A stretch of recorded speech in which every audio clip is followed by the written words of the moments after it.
알라바마에 있는 조그마한 마을에 한 남자가 이사를 왔습니다. 이사를 온 이 남자가 그 동네 하나밖에 없는 주점에 들어오더니 오자마자 맥주 3잔, 이렇게 맥주를 3잔을 시키는 거예요. 이 바텐더가 이 촌 동네에서 오자마자 맥주 3잔을 혼자서 시키는 사람이 좀 의아해서 속으로 회심의 미소를 흘리면서 맥주 3잔을 딱 따라줬습니다. 이 젊은 남자가 조용히 혼자서 이 맥주를 마시는 거예요. 한 잔 마시고 또 한 잔 마시고 또 한 잔 마시고 천천히 마시더니 다시 석 잔 더. 그래서 또 석 잔을 또 따라주면서 이 바텐더가 속으로 신이 납니다. 이거 물주가 우리 동네에 이사 왔구나. 그러더니 일어나서 나가는 거예요. 그 다음 날이 됐는데 젊은 남자가 반갑게 또 오는 겁니다. 또 오더니 맥주 석 잔, 또 3잔을 또 따라줬어요. 또 마시더니 1시간 정도 천천히 마시더니 또 석 잔 더. 두 번째 날은 두 번만 끝나지 아니하고 또 석 잔. 그러더니 9잔을 마시고 일어나서 나가는 거예요. 금방 이 작은 마을에 소문이 확 퍼졌습니다. 우리 동네에 젊은 사람이 이사가 왔는데 이 친구가 와서 석 잔씩 시킨다는 거예요. 조금 드셔본 분은 알겠지만 석 잔 안 시키죠. 가서 한 잔 시키고 또 한 잔 시키고 그러겠죠. 석 잔씩 시키니까 동네에 소문이 쫙 퍼졌습니다. 일주일이 지나가서 이 바텐더가 물어봅니다.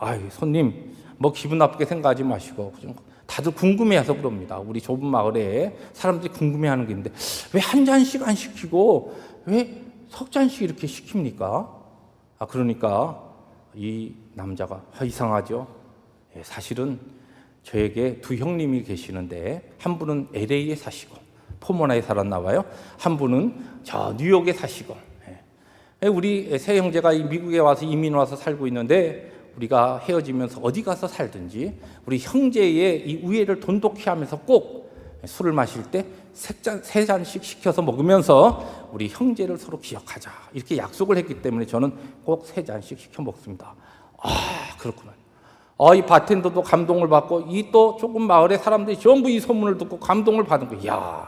형제의 우애가 굉장히 좋은 사람이 우리 동네에 왔구나. 그래서 아주 순식간에 그 젊은 사람이 그 동네에 아주 유명 인사가 돼버렸습니다. 소문이 퍼져가지고 옆 동네에도 소문이 나서 옆 동네에도 맥주 석 잔 마시는 사람 구경하기 위해서 이 술집에 찾아오니까 이 술집이 그냥 갑자기 매상도 오르고 그냥 기쁘고 신나는 일이 생긴 겁니다. 그렇게 한 주가 가고 두 주가 가고 몇 날이 지나갔는데 하루는 이 친구가 들어오는데 얼굴이 슬픈 얼굴하고 딱 들어오더니 맥주 2잔 그러는 거예요. 바텐더가 맥주 2잔? 2잔을 따라줬습니다. 마시더니 맥주 2잔 더. 딴 때보다 막 마시고 그냥 슬픈 얼굴로 그러는 거예요. 금방 알아차린 거죠. 형님 중에 한 분이 병고를 당했구나. 그냥 이 작은 동네에 소문이 순식간에 다 퍼져버렸어요. 그 다음날 이 친구가 또 오더니 역시나 아니나 다를까 맥주 2잔. 다른 때보다 그냥 엄청나게 빨리 마시는 거예요. 또 2잔 더. 막 슬픈 얼굴 하고. 그러니까 이 바텐더가 많이 힘드시죠. 우리 동네 모든 분들이 형님이 아마 소천하셨나 본데 위로를 전하려고 합니다. 이러니까 이 친구가 눈을 거슴츠리 이렇게 올려다보더니 저희 두 형님들 다 잘 계시는데요. 근데 왜 2잔을 시키세요? 지금 사순절 아닙니까? 캐톨릭 신자인 저는 이 사순절 동안 술을 안 마십니다. 그래서 저희 형님들 2잔만 제가 마시고 있는 겁니다.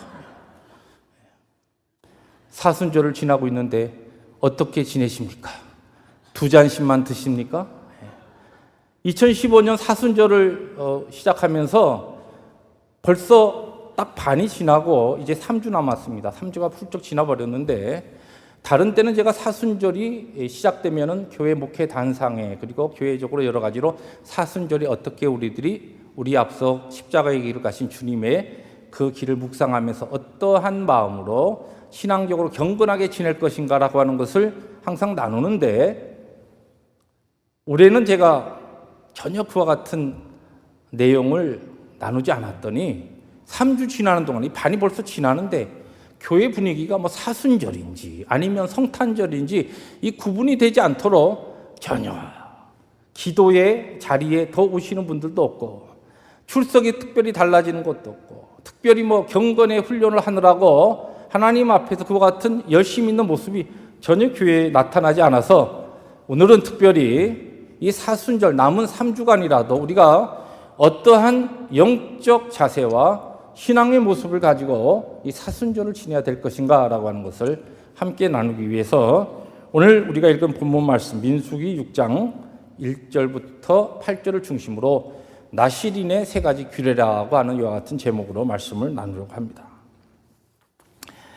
우리가 이 나시린이라고 하면은 신약 시대에는 없어졌습니다만, 구약에는 특별히 제사장은 아니지만 하나님께 자기를 들여서 특별한 기간 동안 헌신하기로 한 사람들을 나시린이라 그렇게 칭했습니다. 그 나시린이 어떻게 하나님 앞에 특별히 자기가 정한 시간에 어떠한 모습으로 하나님 앞에 살아야 될 것인가라고 하는 구체적인 규례를 오늘 가르쳐준 내용이 바로 우리가 읽은 본문입니다. 잘 알듯이 나시린은 이 사무엘서를 보면은 그 어머니 한나가 하나님께서 나에게 아들을 주시면이라고 하면서 어머니의 소원으로 나시린이 되는 경우도 있고, 또 하나님께서 특별히 아주 택정하셔서 이 아이는 나면 나시린으로 살아야 한다라고서 그렇게 택정하신, 우리가 잘 아는 이 삼손 사사인 경우는 하나님께서 택하신 경우입니다. 그러나 구약시대에 실제적으로 많은 경우에 많은 하나님의 백성들 가운데 내가 제사장으로 하나님 앞에 나의 전체의 삶을 하나님 앞에 드리지는 않았지만, 내가 정한 기간 동안에는 이 기간 동안은 온전히 하나님께 사로잡혀서 살기를 원합니다. 하나님께 온전히 헌신하는 삶을 살기를 원합니다. 이 기간은 다른 기간과 달리, 다른 삶과는 달리 특별히 하나님 앞에 거룩의 삶을 살기를 원합니다. 이와 같은 것을 작정한 자들이 하나님 앞에서 특별한 헌신을 표하는 기간, 그리고 그 삶을 살아가는 사람을 나시린이다 그렇게 이야기했습니다.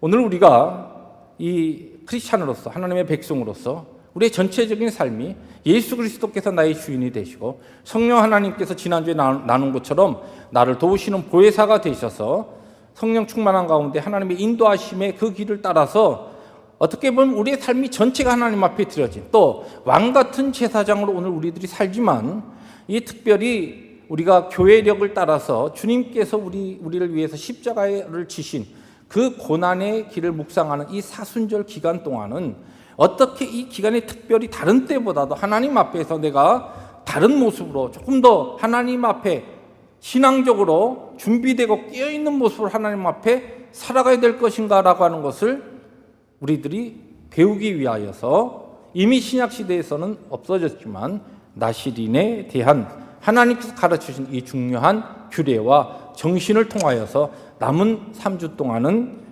바로 이 신약시대에 하나님이 원하시는 나시린으로 이 사순절을 지내자라고 하는 그와 같은 주제를 가지고 하나님 주시는 귀한 은혜를 나누려고 하는 겁니다. 오늘 그러면 본문이 우리에게 가르쳐주는 나시린의 세 가지 규례는 무엇인가? 그것을 통하여 나시린이 어떤 사람인가 하는 것을 성경이 가르치는가? 첫째, 오늘 본문 말씀에 보면은 나시린은 성령으로 사는 사람이라는 그와 같은 중요한 가르침이 있습니다. 오늘 우리가 읽었던 본문 말씀 가운데 3절, 4절 말씀 제가 다시 읽어드립니다. 포도주와 독주를 멀리하며 포도주로 된 초나 독주로 된 초를 마시지 말며 포도즙도 마시지 말며 생포도나 건포도도 먹지 말지니 자기 몸을 구별하는 모든 날 동안에는 포도나무 솟아는 씨나 껍질이라도 먹지 말지며.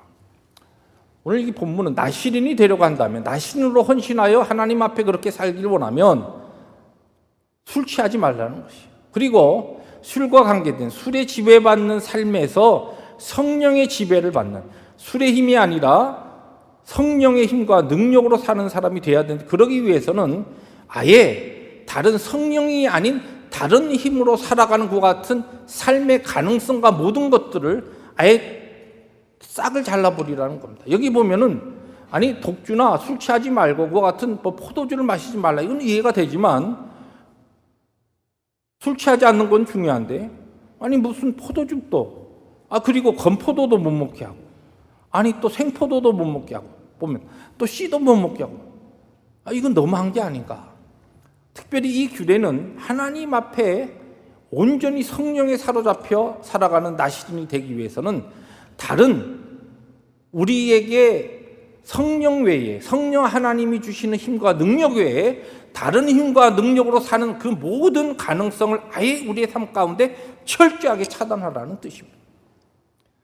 실제적으로 오늘 우리들이 성령으로 살고 예수 그리스도를 나의 주인으로 모시고 왕의 자리에 모시고 살아간다고 하면서도 실제 우리의 삶이 한 주간을 지내놓고 돌이켜볼 때 과연 성령의 충만으로 정말 성령님이 나의 모든 것이 되어서 예수 그리스도께서 나의 삶의 왕이 되시고 바로 왕 자리에 앉아서 내 생각을 주장하시고 내 말과 내 행동을 그렇게 주장하고 그렇게 인도하시는 삶인가?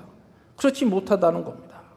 우리는 성령 충만을 이야기하고 그렇게 고백하지만 실제적으로 우리들이 살아갈 때는 그런 삶을 살지 못합니다. 그래서 에베소서 5장 18절에 술 취하지 말라 있는 방탕한 것이니 오직 성령의 충만을 받으라, 그렇게 말씀한 겁니다. 다른 어떠한 것으로 너희들의 삶의 힘이나 능력이나 동기로 삼지 말고 성령 하나님의 주시는 것 같은 힘과 능력으로만 살으라는 것입니다. 이것을 확대 해석하면 성령의 힘에 의지해서 살아야지 우리가 하나님의 교회에 봉사하고 사역하는 일에서조차도 철저하게 성령의 힘으로만 해야지 다른 어떠한 힘으로 하지 말라는 겁니다. 우리의 삶이, 우리의 실제적인 우리의 일상의 삶이 성령으로 완전히 지배받기 위해서는 하나님 앞에 우리들이 교회 중심으로 우리가 믿음의 생활을 하는데 교회를 우리들이 섬기고 생활할 때에 과연 교회를 섬기며 내가 하나님께서 나를 부르신 어떤 사역의 자리에서, 오늘도 성가대가 많이 앉았습니다만은 성가대가 내가 성가대로서 봉사할 때에 이 사역과 봉사하는데 성령의 힘으로 하느냐 아니면 다른 힘으로 하느냐, 이것을 한번 하나님 앞에 정직하게 평가하고 하나님 앞에서 성령의 힘으로 하는 사역이 되어야 된다는 겁니다. 교회에 우리들이 어떤 봉사와 헌신을 할 때는 많은 경우에 또 내 이름을 위해서 또 이것을 내가 좋아하니까 아니면은 내 어떤 나에게 있는 남이 가지지 못한 어떤 것을 드러내며 그것을 나타내며 그것을 내가 자랑하기 위한 것으로 헌신 봉사하는 경우도 실제적으로 많이 있습니다. 어떤 분은 공명심과 명예심에 의해서 그와 같은 힘으로 교회 사역을 함께 동참하는 분들도 있습니다. 그러다가 갑자기 자기가 추구하고 자기 힘이 되었던 그와 같은 것이 아니 나는 열심히 했는데 아니 사람들한테 인정은 받지 못하고 괜히 이거 열심히 했는데 욕을 먹었다. 그러면은 하루아침에 손을 털고 그냥 사역의 자리에서 떠나버립니다. 왜요? 성령의 힘으로 하지 않았기 때문에 그런 거예요. 성령이 공급하신 힘으로 하지 아니하고 공명심과 명예심으로 그 사역을 하게 되다 보면 내가 열심히 했는데 사람들에게 인정받지 못하고 손뼉 받지 못하고 칭찬받지 못하고 오히려 그것으로 인해서 내가 욕먹게 되었다. 나는 못하겠다. 손을 들게 되는 것입니다. 여러분들이 하나님의 교회에서 하나님의 부르신 자리에서 헌신하고 봉사하는 그 동기와 힘은 무엇에 있습니까? 사람들이 칭찬해주고 잘합니다. 아이고 집사님 최고입니다. 집사님 없으면 아이고 교회 어렵지요. 그렇지. 겉으로는 아이고 제가 뭐려 그러면서 속으로는 그렇지. 그러면 그렇지. 그래도 당신이 날 알아주는구만. 그런데 그와 같은 이야기가 나에게서 떠나갈 때는 하던 일을 그냥 놓아버린다는 겁니다. 왜 그렇습니까? 성령으로 하지 못하고 성령으로 지배받지 못하고 성령의 힘으로 하지 못하고 다른 힘으로 교회를 섬기며 봉사하기 때문에 그렇습니다. 꼭 기억하시기 바랍니다. 우리가 하나님 앞에 교회를 섬기고 하나님의 교회를 사역하는데 가장 중요한 게 뭔지 아십니까? 하나님 앞에 예배하는 일과 기도하는 일이에요. 예배와 기도를 통하여 우리는 무엇을 공급받습니까? 성령의 힘과 능력을 공급받습니다. 그것을 통하여 무엇하게 됩니까? 헌신하고 사역하게 되는 것이에요. 그런데 하나님 앞에 예배하는 자리, 하나님 앞에 기도하는 자리에는 전혀 관심이 없고 사역하는 자리에만 있는 분들, 그거 굉장히 위험합니다. 좀 죄송한 표현이지만 하나님 앞에 예배하고 하나님 앞에 기도하면서 성령께서 공급하시는 힘으로 사역하기 그와 같은 준비가 되기까지는 안 하시는 게 멀리 볼 때에 본인에게 교회 공동체의 유익이 됩니다.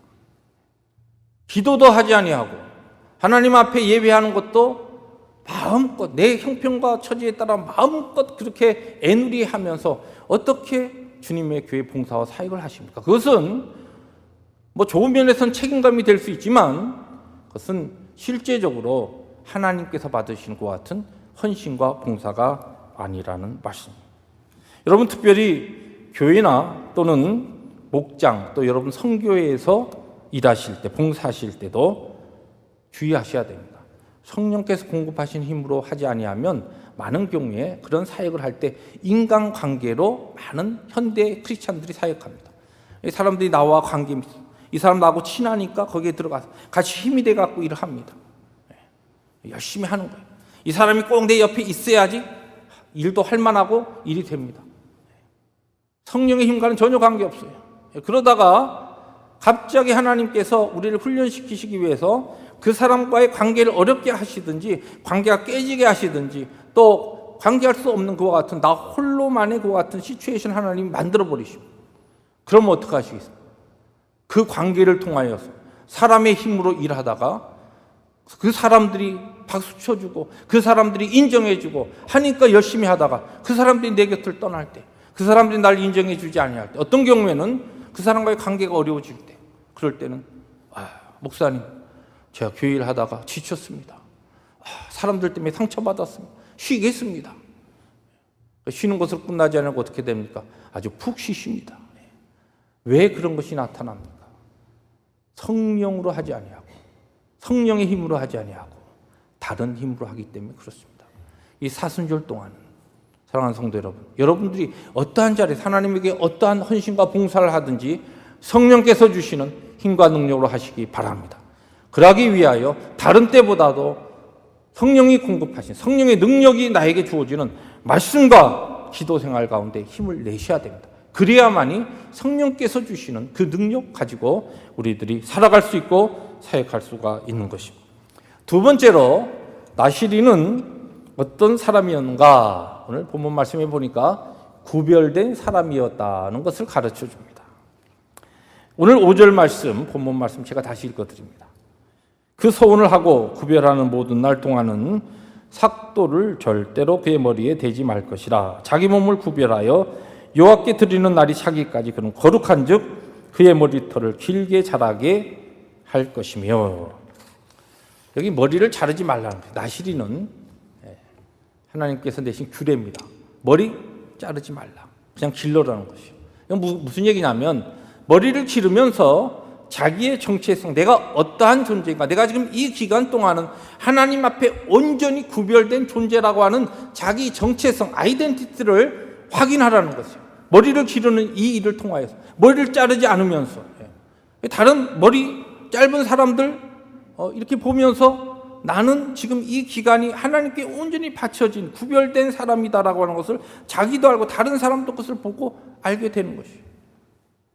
실제 한국에 사시면서 이 머리를 통해서 그 사람이 어디에 소속되어 있는가 우리가 이렇게 추측하지 않습니까? 스포츠용으로 아주 짧게 자르면 군인이구나, 군에 속해 있구나 그렇게 대충 생각합니다. 그 중에서 앞머리가 좀 길면 군인 중에서도 군에 속해 있는데 장교인가 보다. 그 중에 이제 뒷머리가 같이 길면 저희 땐 그랬습니다. 군목인가 보다. 목사님들은 양쪽을 다 기르거든요.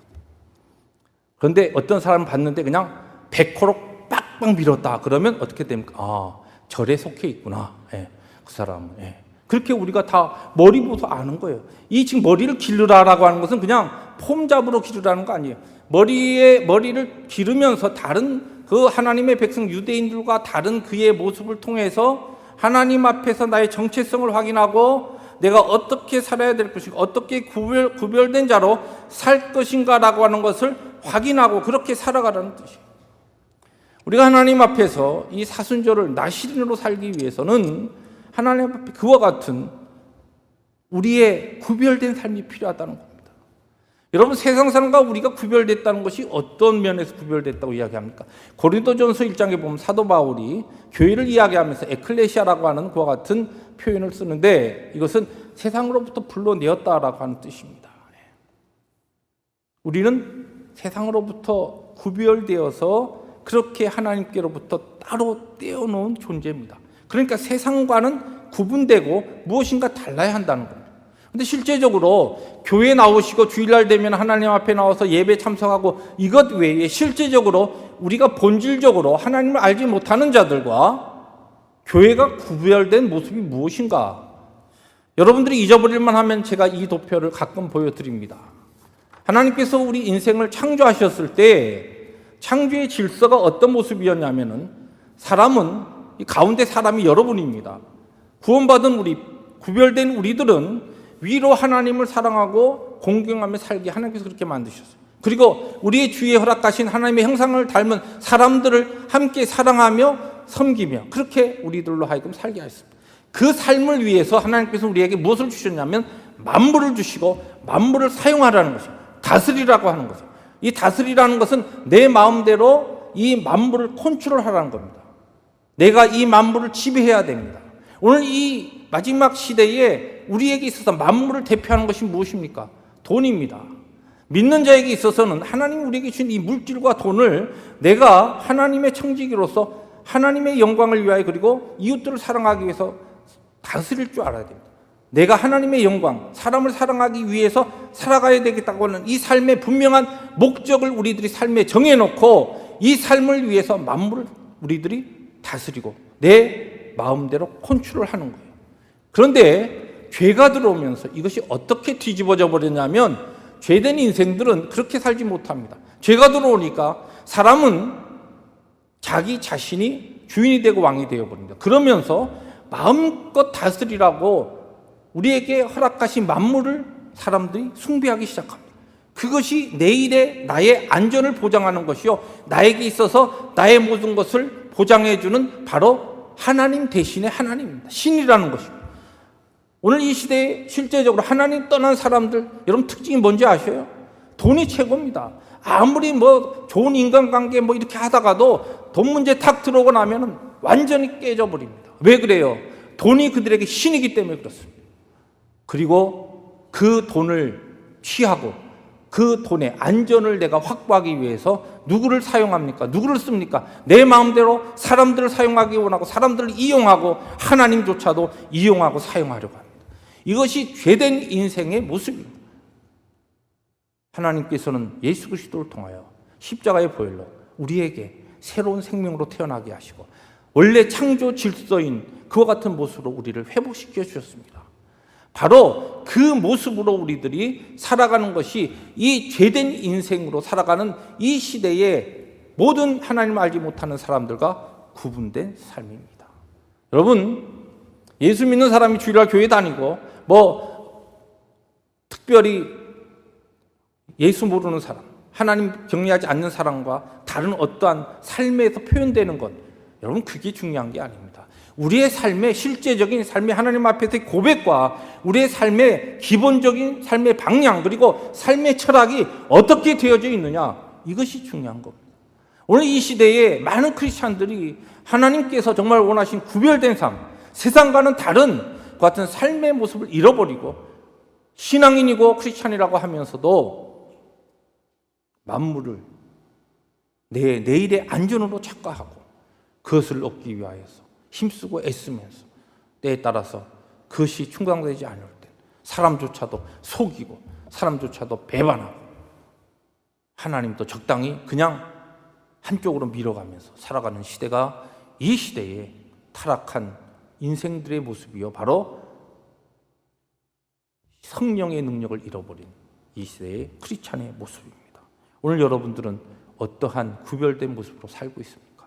이 사순절 기간에 우리가 하나님 앞에 구별된 모습으로 정말 하나님, 내 삶의 중심에 하나님이 나의 모든 것이 되시고 정말 하나님 허락하신 나의 형제 자매들 더 사랑하고 돌보고 그들을 섬기기 위해서 주여 나에게 허락하신 이 시간과 은사와 모든 것들, 물질 모든 것을 지혜롭게 청지기로서 하나님의 영광을 위해서 사용하는 자 되게 하여 주옵소서.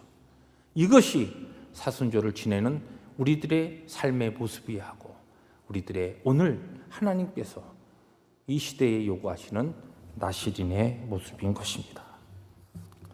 마지막으로 오늘 본문은 나시린이 무엇이라고 가르칩니까? 나시린은 죄를 멀리하는 사람이라는 그와 같은 뜻입니다. 6절부터 7절 말씀 제가 다시 본문을 읽습니다.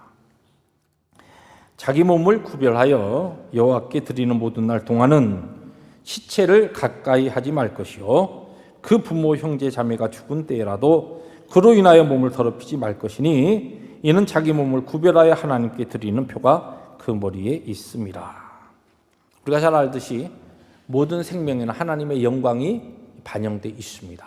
그런데 죄가 들어오면서 이 생명이 사망에게 상징받습니다. 그래서 우리 인생에 사망이 들어오죠. 육신의 질병이 죄의 결과로 1차적으로 우리에게 주어졌습니다. 물론 하나님을 믿고 거듭난 하나님의 백성들에게 육신의 죽음은 영원롭게 되는 영원한 몸을 입는 단계지만은 우리 인생이 죽는다라고 하는 그 죽음, 사망은 죄의 결과로 오게 된 것입니다. 죄의 결과로 오게 된 죽음과 사망은 그 사망에 그것은 그것으로 끝나지 아니하고 그 시체가 썩고 부패되는 것으로 나타납니다. 이와 같은 모든 죄의 무서운 결과로부터 그것을 믿는 자들은 특별히 나시린들은 하나님 앞에 자신의 삶을 거룩하게 드리며 살기를 원하는 사람들은 이와 같은 죄에서 멀리하라는 겁니다. 실제적으로 우리 캐톨릭에서는 이 사순절 기간 동안에 죄를 멀리하는 훈련을 하기 위해서 사순절 기간 동안 많은 금욕 생활을 합니다. 그 중에 하나가 뭐냐면 고기를 먹지 않습니다. 그래서 이 사순절 기간 동안은 고기값이 많이 쌉니다. 뭐 그래도 열심히 먹는 분들이 계셔서 뭐 큰 차이는 없습니다만 그리고 그분들은 그래서 열심히 피쉬를 먹죠. 그래서 끝나지 않습니다. 실제적으로 이 평상시는 캐톨릭 신자들이 평상시는 뭐 적당히 살아도 이 사순절 기간 동안은 꼭 고해성사를 할 것을 요구합니다. 자신의 죄를 신부에게 나와서 7성사 중에 하나가 고해성사인데 그 중에 하나를 꼭 하게 합니다. 여러분 축구 경기 아시죠? 축구 경기 할 때 승리하기 위해서 경기에서 이기기 위해서 열심히 골문만 똑똑하게 지키면 이기느냐? 그러면 비기는 거예요. 골 절대 안 먹으면 못 넣으면 무슨 얘기냐면 우리가 신앙의 삶에 있어서 여기 지금 나시린으로 하나님 앞에 죄를 멀리하고 더러운 것을 피하고 경건한 삶을 살기 위해서는 빛 대신 생명 대신 바로 하나님께 더 가까이 하며 적극적으로 빛 대신 그 능력의 삶을 우리들이 추구할 때에 죄를 멀리하게 되는 거예요. 오늘날 너무나 이 종교적인 삶을 살아가는 사람들의 특징이 뭐냐면 이것도 안 하고 저것도 안 하고 내가 하나님 앞에서 죄 안 짓기 위해서 이거저거 안 한다. 내 마음에 일어나는 어떠한 그와 같은 죄된 생각, 유혹들 이런 것들 뭐 하기 위해서 내가 이런 거 안 한다. 안 한다 그런 거죠. 제가 오래전에 한국에서 그 군종장교로 들어가기 위해서 훈련받고 맨 마지막 한 달 동안 행정학교에서 공부하면서 지금도 기억나는 것이 그때 저희들 군 신부들하고 군목들하고 딱 두 그룹만 따로 행정학교에서 훈련을 받습니다. 그리고 마지막 임관을 하는데 그때 이제 죄 문제에 대해서 서로 얘기를 하면서 그때 저하고 똑같은 종씨였던 박 신부님이 딱 나와가지고 본인의 하나의 간증을 얘기하는 거예요. 뭘 이야기하냐면 자기가 신부로서 젊어가지고 이렇게 하나님 앞에 서품을 받고 완전히 헌신하고 이렇게 살아가는데 너무너무 힘든 게 아주 이 죄에 대한 유혹, 막 죄에 대한 생각, 막 이런 것들에서 막 도무지 벗어나지 못하겠는 거예요. 자기가 너무 괴로워가지고 그렇게 하다가 하나 본인이 깨달은 것이 무엇이냐면 매일 그래서 어떻게 하면 이 죄된 생각을 안 하지? 어떻게 내가 죄를 안 짓지? 막 이러면서 고민하며 살아가는 것으로는 안 되더라는 거예요. 그런데 그렇게 그와 같은 고민과 고통 가운데 있다가 아니다. 적극적으로 하나님의 거룩한 삶, 그와 같은 생각을 하면서 그 하나님이 원하시는 선한 일에 내 삶을 드리고 시간을 막 드리기 시작하니까 이 죄된 생각과 삶이 그의 삶에서 점점 물러가더라는 겁니다. 축구할 때 수비만 하면 안 됩니다. 공격을 해야 이길 수 있는 겁니다. 우리의 영적 전쟁 가운데 소극적으로 골만 지키면 되는 게 아니에요. 나는 이런 생각도 안 하고 저것도 안 하고 고기도 안 먹고 술도 안 마시고 그것이 아닙니다. 하나님 앞에 나시린으로 이 사순절을 우리가 하나님이 원하시는 것 같은 삶을 살아가기 위해서는 적극적으로 빛 대신 하나님께 가까이 하는 삶을 우리들이 할 때 우리의 삶에서 영광스러운 빛이 더욱더 우리 가운데 들어오면서 우리에 있는 죄와 어둠이 물러가게 되는 것입니다. 그동안 신앙생활 하시면서 나는 한 번도 주일 예배 외에는 나는 교회 한 번도 출석해 본 적이 없다. 그러신 분들은 일단 남은 3주 동안 적어도 우리 교회 공예배가 주일 예배와 금요예배 2번 있습니다. 금요예배에 한번 나오십시오. 그런 하나님 앞에서의 어떤 우리의 적극적인 훈련이 필요하다는 겁니다.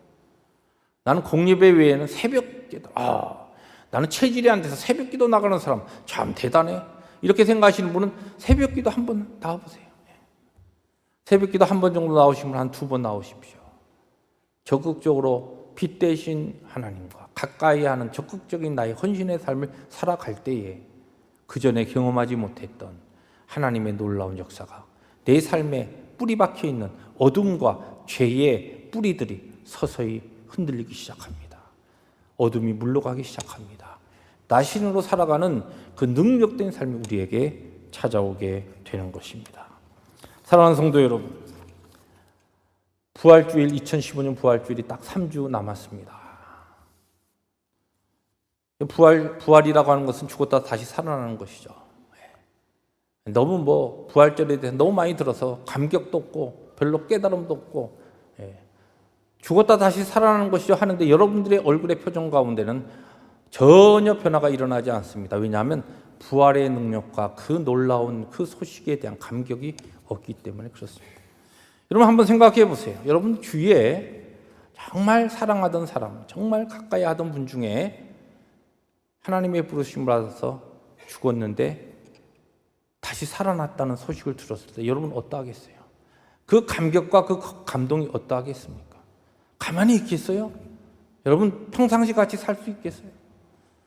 부활은, 예수 그리스도의 부활은 우리 가까이에 나와 함께 지내던 사람이 천국 갔는데 다시 이 땅에 살아났다라고는 그 이상의 의미와 감격과 감동이 있는 하나님의 선물이고 메시지입니다. 이 부활주의를, 정말 부활절을 2015년 부활의 참된 메시지를 바로 깨닫고 그 능력 체험하기 위해서는 사순절을 우리가 어떻게 신앙으로 살아가느냐에 달려 있습니다. 사랑하는 성도 여러분, 2015년 남은 사순절의 3주 동안은 이 신약시대의 나시린이 되기를 원합니다. 성령의 능력으로 사시고 성령의 힘으로만 하나님 앞에서 그렇게 사십시오. 세상과 구별된 자로서 하나님의 영광과 하나님 허락하신 형상을 닮은 이웃들의 사랑을 위해서 그렇게 하나님이 주신, 나에게 주신 시간과 모든 것을 열심히 사용하시기 바랍니다. 한 걸음 더 나아가 빛 대신 하나님 앞에 더 가까이 나오십시오. 헌신하십시오. 시간을 들이십시오. 그럴 때 2015년 우리에게 또한 찾아올 예수 그리스도의 부활의 영광스러운 그 메시지가 우리에게는 그 이전에 체험하지 못했던 놀라운 감격과 기쁨과 감동의 귀한 날이 되리라 믿습니다. 그런 은혜가 사순절의 중반기를 지나는 우리 펠로십 재단의 모든 성도들의 삶 가운데 힘있게 나타나기를 주의 이름으로 축복합니다. 기도하십니다.